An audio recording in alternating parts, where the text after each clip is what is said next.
Құрметті Садыр Нұрғожаұлы, ең алдымен Қазақстанға қош келдіңіз деп айтқым келеді. Сапарыңыз өте маңызды.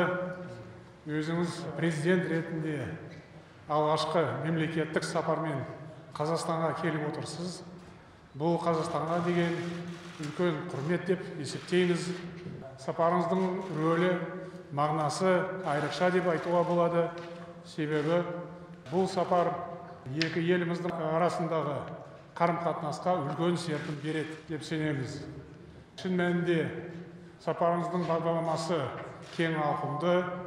Сондықтан біз бүгін ең өзекті мәселелер бойынша пікір алмасамыз, тиісті келісімдерге қол жеткіземіз. Рахмет, құрметті Қасым-Жомарт Кемелұлы, құрметті қазақ бауырдаштар. Біріншіден сіздердің маған Қазақстан жергесіне келіп кетуін визитмен шақырғаныңыздар үшін терең разышылығымды білдіремін. Сіздермен бүгін аман-есен көрішіп отырғаныма өте қуаныштамын. Біз қазақ менен қырғыз бір туған елбіз. Бұл бір туғаншылығымызды қазақтың ұлы ақын жазушысы Жуан Молдағалиев ағамыз 4 сапарменен айтып кеткен. Ал мындай деген, мен қазақпын, қырғыз ол туысқаным, бірге тартқан тарланның құйысқаным. Анамызда қара көз бір қыз балким, бөліп берген егізге уысынаным. Мына ушул 4 сап үрдің ішіне қырғыз менен қазақтың қандай ел екенін, қандай бір-біріне жақын екенін терең мағынада түсіндіріп кеткен. Біз андан артық сөз менен мұны қазақ менен қырғызға айтып жеткізе албайбыз. Сондықтан біздің ортамызда Қазақстан менен Қырғызстанның ортасында дайыма ынтымақ, бір туғандық мамиле болуш керек. Ешқашан шешілбей тұрған мәселелер болбош керек. Бүгінгі күндө мен ойлойм, екі тараптан тең көтерілген мәселелер шешіліп, бір-бірибизди колдоону улантабыз деп ойлойм. Біз ел аралық уюмдарда, ар кандай бирикмелерде бирге катышкан өлкөлөрбүз, мүчө өлкөлөрбүз. Казакстандын башына кыйынчылык түшсө, Кыргызстан жардамга келип туруу керек. Кыргызстандын башына кыйынчылык түшсө, Казакстан келип туруу керек. Бири-бирибизди дайыма колдоп, кубаттап туруубуз керек. Мен дагы бир жолу терең ыраазычылык билдирем сизге чакырууңузга. Мен дагы сизди бош убактыңызда ушу Кыргызстанга расмий сапарыңыз менен келип кетүүңүздү чакырам. Шын мәнінде халықтарымыз бір туған. Қазақстан мен Қырғызстан арасындағы дәстүрлі достық бар. Тек қана одақтас мемлекет емес Қырғызстан, Қазақстан үшін бауырлас мемлекет. Сондықтан бәріміз бұл дәстүрді жоғары бағалаймыз. Біздің алдымызда тұрған міндетіміз осы дәстүрді жалғастыру, нығайту. Сондықтан бүгінгі келіссөздер өте маңызды болады деп мен ойлаймын. Урматтуу Касым-Жомарт Кемелович, урматтуу жалпыга маалымдоо каражаттарынын өкүлдөрү, айымдар жана мырзалар. Бүгүн Казакстан Республикасынын президенти Касым-Жомарт Кемелович Токаевдин чакыруусу менен менин Казакстан Республикасына мамлекеттик сапарым өтүүдө. Учурдан пайдаланып, кадырлуу Касым-Жомарт Кемеловичке мени Нур-Султанга сапар менен чакыргандыгы үчүн жана ал аркылуу бүтүндөй Казакстан элине биздин делегацияга көрсөткөн жылуу мамиле жана меймандостук үчүн терең ыраазычылык билдирем. Бул менин Казакстан Республикасына Кыргыз Республикасынын президенти болуп шайлангандан кийинки биринчи сапарым. Кыргызстан бир тууган Казакстан менен болгон мыкты мамилелерди ар дайым жогору баалап келген жана мындан ары да тыгыз кызматташтыкты уланта берет деп ишендирип кетем.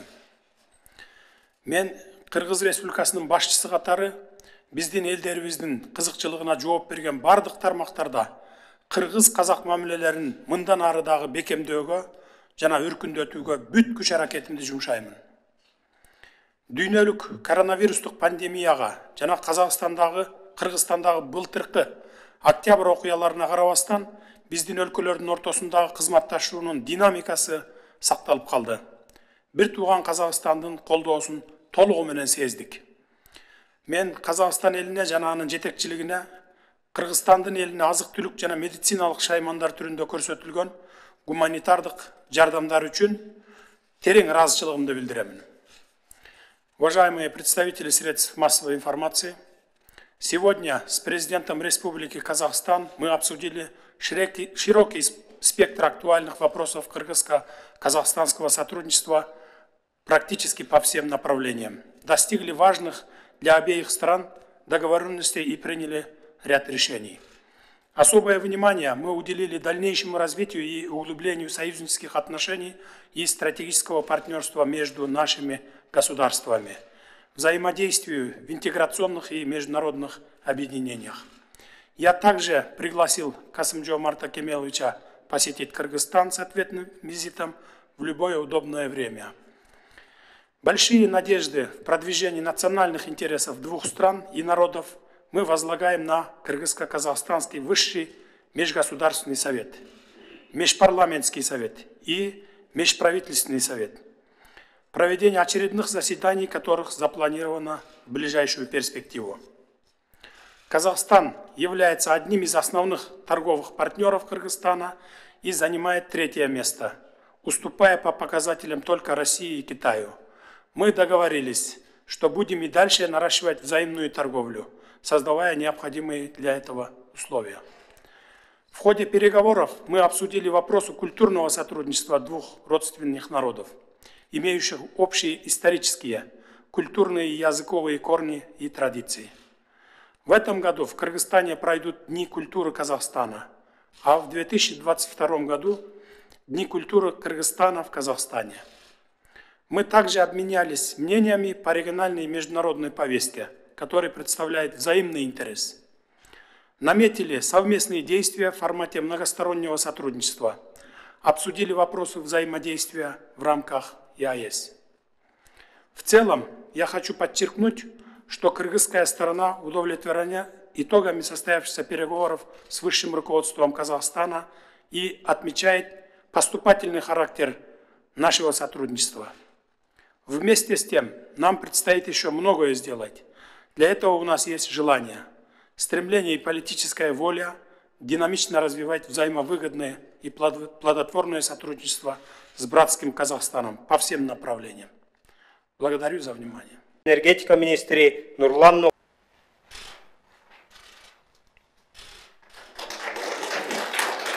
Бек Чапаркулов жана Казахстан Республикасынын Таалайбек Өмүралиев, Руслан Казакбаев, жана космостук өнөр жай министри Мухтар Тилеубек.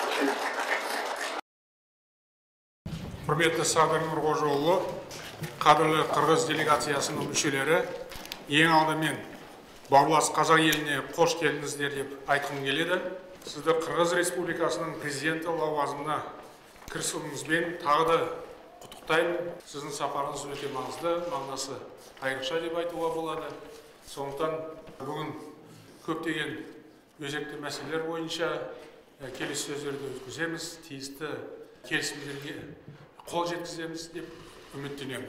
Сіздің қолға алған маңызды саяси және әлеуметтік экономикалық бастамаларыңыз елімізді жаңа табыстар мен биік белестерге жетелей беруіне тілектеспіз. Жауапты қызметіңізге лайым сәттілік серік болсын. Осы орайда біз қырғыз ағайындарымызды қолдауға және жан-жақты қолғабыс көрсетуге әрдайым дайын екенімізді атап өткім келеді. Біз бағзы заманнан тату көршіміз, салты мен тарихы, достығы мен ынтымағы жарасқан бауырлас елдеріміз. Қазақ-қырғыз бір туған, бізде бір-біріне жақын халықтар жоқ деген нақыл сөздер арамыздағы зор сенім мен кең пейілді айқын көрсетеді. Осы қастерлі құндылықтардың арқасында біз биыл елдеріміздің 30 жылдық мерейтойын шынайы одақтас пен стратегиялық серіктес ретінде қарсы алып отырмыз. Прежде всего, хочу выразить удовлетворение результатами наших переговоров в узком формате. Мы обстоятельно обсудили ряд актуальных тем двусторонней повестки и определили магистральные направления нашего дальнейшего взаимодействия. Обменялись мнениями по укреплению диалога в рамках региональных и международных структур. Отрадно отметить, что между нашими странами нет каких-либо вопросов, по которым мы не смогли бы найти взаимоприемлемые решения. Напротив, мы выразили готовность оперативно и в конструктивном ключе подходить к рассмотрению любых аспектов нашего взаимодействия. Мы приветствуем, что Кыргызстан под вашим руководством подтвердил решительный настрой на решение всех вопросов и реализацию ранее достигнутых договоренностей. Со своей стороны заверяю, что и Казахстан остается твердо приверженным курсу на комплексное углубление стратегического партнерства и союзнических взаимоотношений между нашими странами. Рахмет. Урматтуу Касым-Жомарт Кемелович, урматтуу Боордош Казакстандын делегация мүчөлөрү, кадырлуу казак эли. Биринчиден, кыргыз элимдин атынан, делегациянын жана өзүмдүн атымдан сиздердин чакырууңуздарга жана бизди абдан жылуу кабыл алганыңыздарга терең ыраазычылыгымды билдирем. Экинчиден, Кыргыз Республикасынын президенти болуп шайланганымдан кийин эң биринчилерден болуп мага сиздердин куттуктооңуздар жана чакырууңуздар келгендигин белгилеп кетким келет. Албетте, мен аны өтө чоң кубануу менен кабыл алдым. Анткени Боордош казак элинин колдоосу кыргыз эли үчүн, анын ичинде мен үчүн өтө маанилүү деп эсептеймин. Мунун өзү кылымдар бою кыргыз менен казак элинин бири-бири кыйбас, ылдыйда жөлөк, өйдөдө өк бир тууган эл экенибизди далилдейт. Сиздерге дагы бир жолу терең ыраазычылык билдирем. Урматтуу жыйындын катышуучулары, биз кыргыз эли Казакстандын бардык жетишкендиктерине ар дайым кубанабыз. Анткени сиздер менен бизди байыртадан үзүлбөй келаткан бир туугандык, маданий жана тарыхый байланыштарыбыз бириктирип турат. Эгемендүүлүк жылдарында эки өлкөнүн ортосунда эки тараптуу мамилелердин бекем негизи түптөлүп, кызматташуунун жогорку деңгээлине жеттик. Биз үчүн Казакстан жакын кошуна гана эмес, негизги стратегиялык шериктеш өлкө. Далай тарыхта сыналган кыргыз-казак ынтымагы мындан ары да чыңалып, мамилебиз бекемделе берет деп ишенем. Мен жана менин командам сиздер менен конструктивдүү диалог түзүүгө ар дайым даяр.